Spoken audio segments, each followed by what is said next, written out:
In Lakota Star knowledge, there's a belief that the soul has four parts.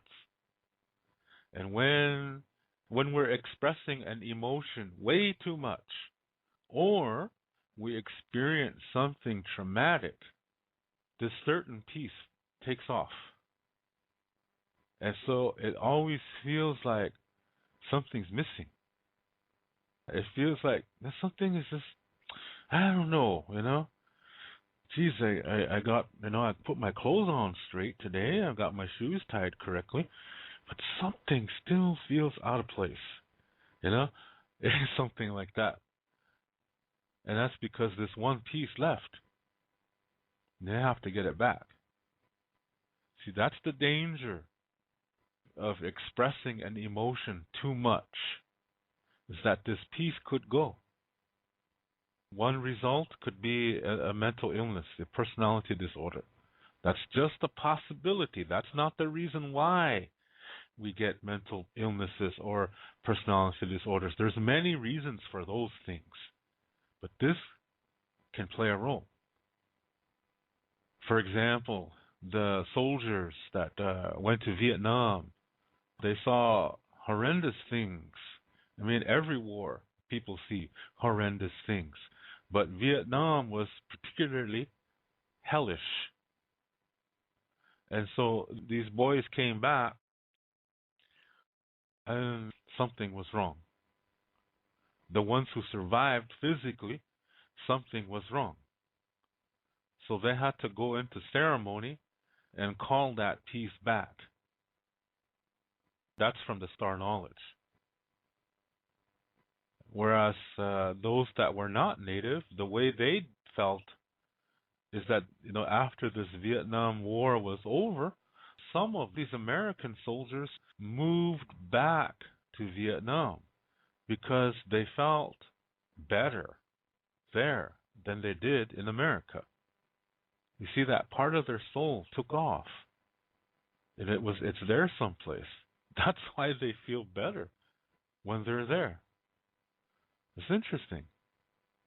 Like I said, this part of the soul that can leave. A lot of times this happens when you are feeling an emotion too strong. This part of the soul can leave. Or if you experience something really traumatic, it can leave at this time too, because it hits your emotional world, yeah? And it just knocked something. So sometimes that happens. So what do? Well, you have to get it back. And how do you do that? That's a ceremonial thing. Yeah, that's done in ceremony. Especially we're living in these modern times where all kinds of crazy things are happening, that a lot of people's, this part of their soul took off. And you see people go extreme in their beliefs to the point of, wow, those people disagree with us, so God says they must be destroyed. So every citizen of that country is a target. So this is their justification for blowing up whatever. That is extreme. And most likely, that part of their soul is gone. That's crazy. I can say all kinds of adjectives, but I don't want to. That's just how that is sometimes, You think a lot of times you think world leaders might be this way. They have no problem telling lies to the public because this part of their soul's gone.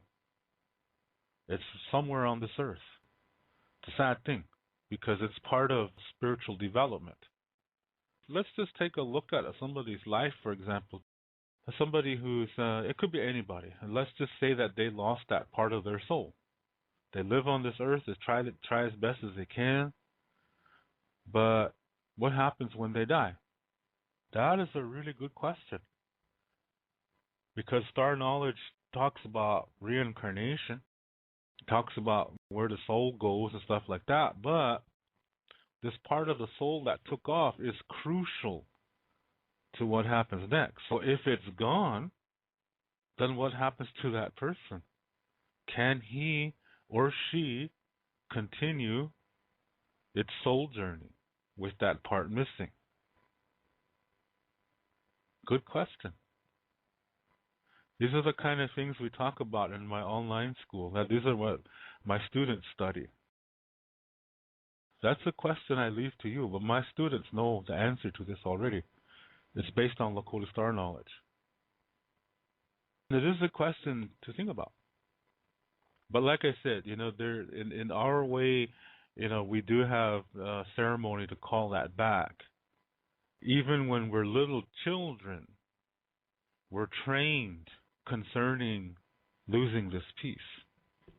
Because little children can sometimes get too caught up in emotions, having fun when there's no adults around to supervise, and it is possible that that peace will take off. So that's why at the end of the day, when the children are coming in for supper, that they did a certain thing with their mother to make sure that that peace comes back.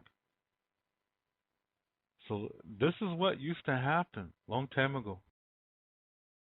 This ensured that that peace would be there, and that as we're becoming emotionally mature people, that this affects our soul development.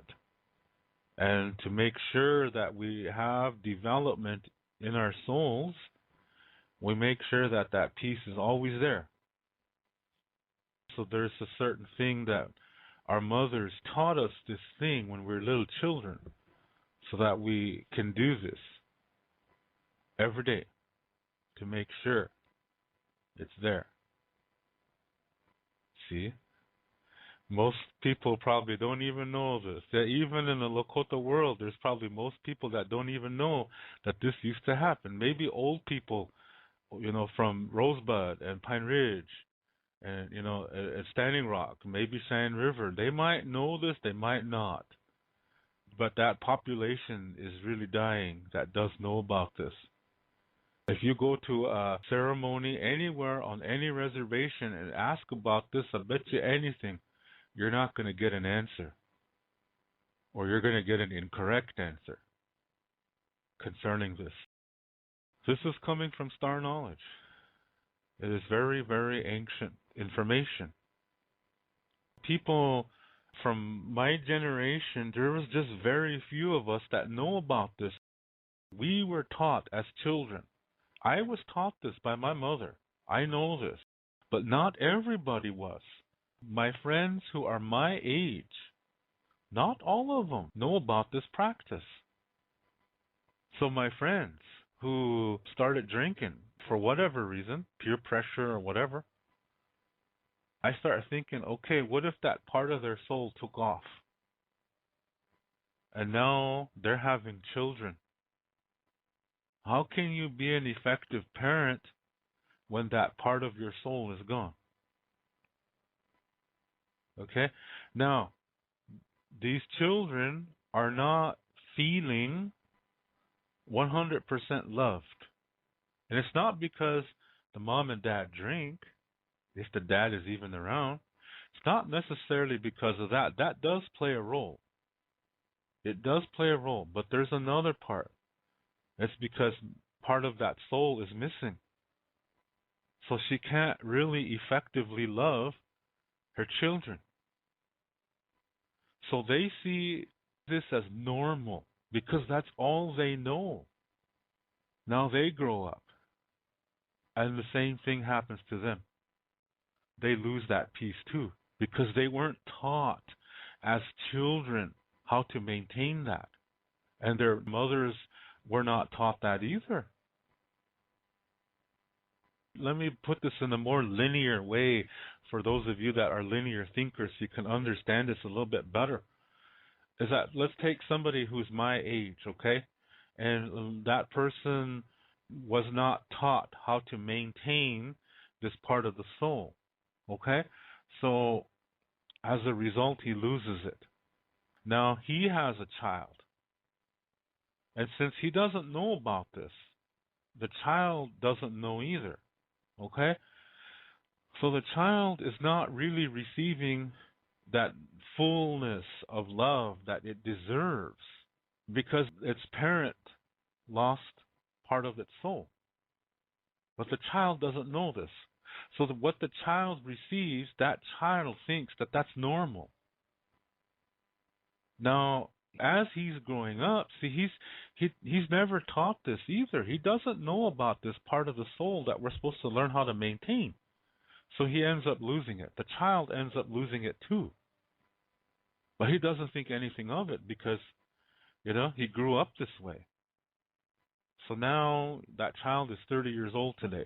Now that child has children, and it never learned how to maintain this peace, just like its parents. So it cannot teach its child the same thing. So you have a child, parent, and grandparent. None of them were taught how to maintain this part of the soul. So all three generations lose it. And it continues. That has a really big role in why there's a weird energy on the reservation that plays a humongous role on how that happens. Now, in Lakota, the word for children or a child is wakanja. It has the word waka in it, which is a sacred, life-giving energy, is what that is. That's waka. The reason why the word waka is in there is because of this thing that we're supposed to do, that we're supposed to maintain this part of the soul. And then we teach our children to do the same thing. So they teach their children the same thing. This is why that word is wakanja. So now you know what wakanja means. Now you know how come it has that meaning. Now you know the meaning behind it. They're supposed to learn to maintain something that concerns this part of the soul that can leave. And since this is not being taught, this is why things are really messed up. Not only on the res, but in this world. See, this is a star knowledge belief. And I was very fortunate in that my mother knew this, so I could learn it. This is a very, very ancient custom. It doesn't come from the Lakota ceremonies. It has nothing to do with the pipe. This custom is hundreds of thousands of years old. And this is part of living that star knowledge way, taking care of the four parts of yourself and finding peace in your life and learning from difficulties and enjoying blessings, communicating in a healthy way, receiving communication in a healthy way. The only way you can do that is by maintaining that part of your soul that can wander off. If you let that go and you don't get it back, you're going to have problem living the star knowledge way. So that's a really old belief. Yeah? A lot of people don't know this one. And this is what the church has called evil. This is what the church has said this is from the devil. And this is why we are heathens. This is why we are savages. That was their excuse for trying to stop us from believing these kind of things. Well, it didn't get to me. Thank goodness there were no Catholics where I lived. There is today, but not much when I was there, yeah? No, it's the family that still practice these things. See, the thing is that a lot of times those who know about this, they don't know the reason why. They just do it because it is tradition. But they don't know the reason why. But they know it's important. So they teach this to their children. This is part of parenting. Maybe you know somebody that knows star knowledge. Ask them about this.